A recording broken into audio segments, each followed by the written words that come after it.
Have you ever wanted to play an action RPG that lets you talk to a book? Well, this might be the game for you. Today, we are going to be talking about Fallen Legion, Sins of an Empire, which is a really neat little game that I can't wait to talk about. This is Brax, and I'm joined with my buddy Sir Jeffers. Would you like to say hi? How's it going, everybody? Glad to see you. And I gotta say, this game already sounds amazing. It kind of reminds me of the old Nier game when you said talk to a book. Really? That's awesome. I didn't think about that when I first, but you know what? That does make sense. When I first thought of the talking book, I didn't make that connection. But you know, it's interesting. I have made connections between this game and some other games as well. In terms of the way it looks, the art style, and the way it plays. Have you played Grand Kingdom before? I have not. However, I have played a lot of other JRPG style games with a similar look to this one. Right, and it's not just the look that reminds me of Grand Kingdom. The battle system is really, really close as well. And Grand Kingdom is sort of like this, where you can kind of change where people are on the screen and you control your different characters. This one, though, is a little more fast-paced, and it relies on a chain system a little more than Grand Kingdom did. So have you ever played anything like this that incorporates the chain system like that? I can't think so right off the bat. There was this one game that I can't seem to recall. It was on the DS, though, and it had a similar system where if you had a chain of, like, 15 or more, you can initiate a special attack. Right, that's how this one is. After you hit enough of your chain, they hit a break limit. I thought of Final Fantasy 13 a little bit there, because remember in 13, you would hit a break limit with your enemy and it would make them completely vulnerable for a few seconds. This game does the same thing in a, I'd say, like, less pretty way. Like, it's not as cool to look at it, but it's the same concept. So story-wise, what I understand about the game so far, you are a princess named Cecile, and when you finish up the little tutorial area, you are immediately told that your father, the king, has died. So now you run this entire kingdom. Basically, you have all of the power, and this book is really important to that. And the book talks, and it explains that you can summon different things from the past, like a knight or this archer, that it gives you at the beginning of the game. I think it's pretty cool. The story itself, I'm not totally in tune with what's going on just yet, but the one thing that kind of caught me off guard, when the princess finds out that her father's dead, she's just like, meh. Like, she doesn't even care. She's like, oh, really? My dad died. No emotion at all. Like, none at all. And I'm assuming they'll explain that a little more down the line. Like, maybe she wasn't very close with her father because he was busy being king or something. Or maybe but I was like abusive.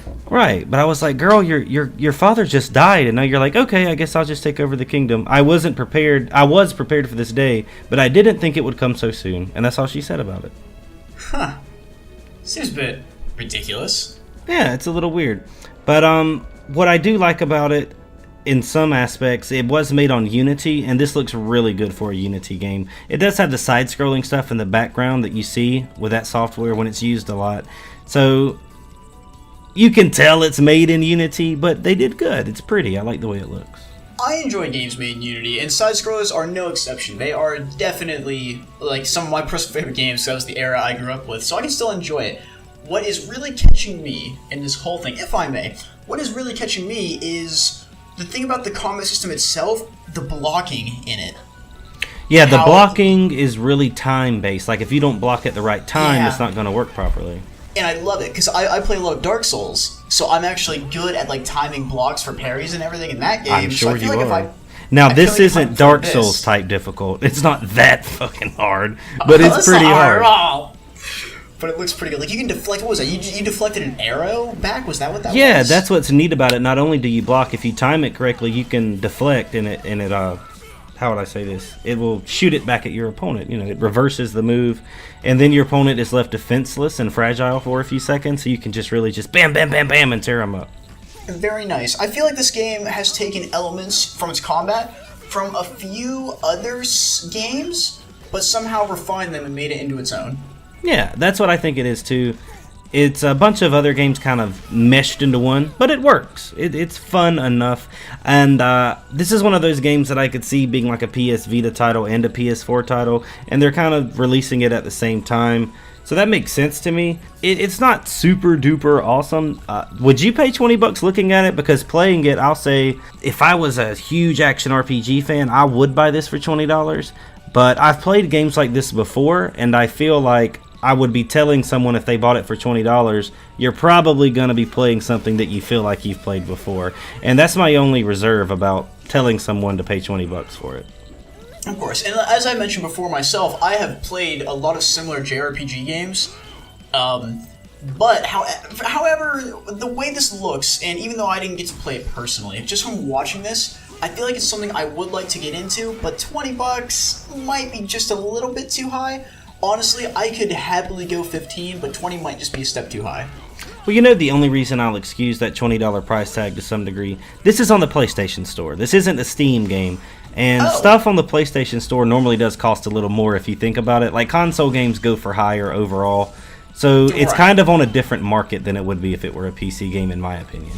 Well, if that's the case, if it's on PlayStation, then I was completely turned around. Then yeah, $20 for a console game, I would do it, because you could also download that and take it anywhere. Like, you just have your PlayStation and that. You know, this game, if you have it on any account, there might be some online aspect to it that you have to connect. Who knows? But if it's on console, I'd probably do it. Yeah, I think it would be worth it for console. Audio, visually, aesthetically, I like the way it looks. The story so far is doing enough. Pretty simple story. You're the princess. You need to help, restore order to the kingdom. So you're going to have to fight the bad guys. The combat system is a nice mixture and mesh of other stuff I've played before. And of course, you get to use magic. You get to use an archer, a swordsman. A lot of it is just pressing O, X, or triangle a lot. I'll admit that. But it incorporates all of those elements that your typical RPG would. So I think that it's doing a good job, just not a revolutionary job. And that's fine with me. So what was that I'd seen about cards? Like, you were running after the second fight there, and then these cards came up on screen for things. It would give you like magic back or health, or what was all that about? Oh yeah, that's actually really interesting too. After each battle, you'll be given choices, and these choices affect the entire kingdom and also affect your party in battle. So one of them will be in the middle, and it will say pay or something, and that one will give you a restoration of mana. It will restore your magic points or something. And another one would be something bad, execute him or something, and that will give you a buff as well, but it can also affect the kingdom and how things are running smoothly or terribly. And then you have one that's ignore, and you can ignore a situation, but it doesn't really diffuse the situation either, and that will give you a boost in battle as well. But again, each one of these choices are happening in the kingdom outside of battle and affecting you in the battle, so it's pretty neat. It sounds like Fable almost. To a degree, I could see that comparison being made there. Again, it's an example of how this game is drawing from so many different games, and it's pretty cool. Yeah, they did it just right. Again, and that's really awesome, because I love choice games. You can think, oh, I'm doing good by my kingdom, and then you end the game and, everything's just gone down. Your kingdom's on fire, and everybody's, dead. It's oh, well, shouldn't have executed those healers.